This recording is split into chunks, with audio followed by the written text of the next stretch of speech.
Welcome back. And top on the brief this morning, we start with good news. The 125 barrel per day Warri Refinery and Petrochemicals Company in Warri, Delta State, is officially up and running and operating at 60% capacity. This was revealed by the Group Chief Executive Officer of the Nigeria National Petroleum Company Limited, Mr. Kyari, during a tour of the facility.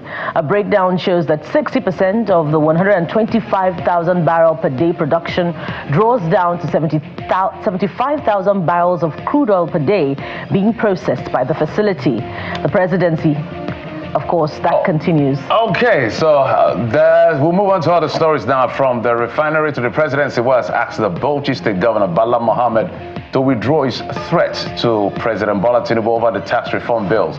Governor Mohammed, while addressing the Christian community on Boxing Day in Bauchi State, has said President Tinubu was calling for anarchy if he went ahead with the proposed tax reforms. But in a statement by his advice, and that is the advice of the president on media and public communications Sunday diary shared on X, he described Mohammed's threat as inflammatory and urged him to retract his remarks and redirect his focus towards productive dialogue with the federal government.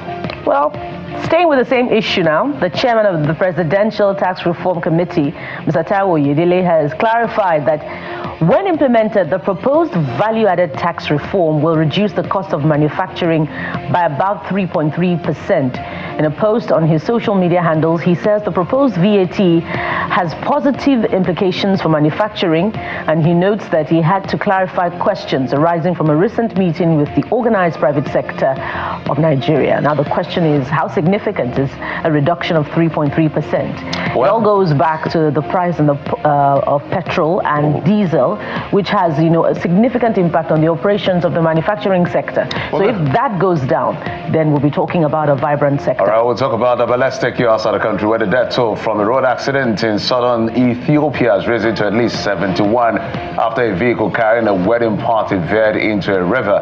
An official from the Regional Communications Department said the driver had lost control of the freight truck, which was carrying 76 people, including those heading to the wedding and day laborers, when trying to turn a tight bend ahead of a bridge. Let's touch on sports now. Manchester United ended 2024 to forget with a fourth consecutive defeat as Newcastle cruised to a 2-0 win at Old Trafford to intensify the scrutiny on the Red Devils' boss, Ruben Amorim. Alexander Isak and Joelinton struck inside the first 19 minutes as a fifth consecutive win lifted the Magpies into fifth position. Meanwhile, Chelsea also lost their second league game in a row, slumming 2-0 to relegation, battling Ipswich. The Blues were nailed to a defeat courtesy of a Liam Delap's penalty in the 12th minute before Omari Hutchinson sealed the win with his 52nd minute strike.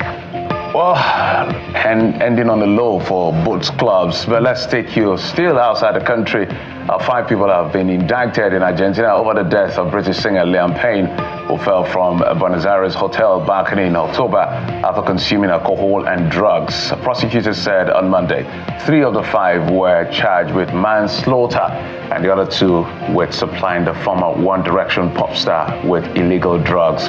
Prosecutors have also confirmed. Also, those are the stories we've been talking about and tracking for you in the last 24 hours up to the early hours of today.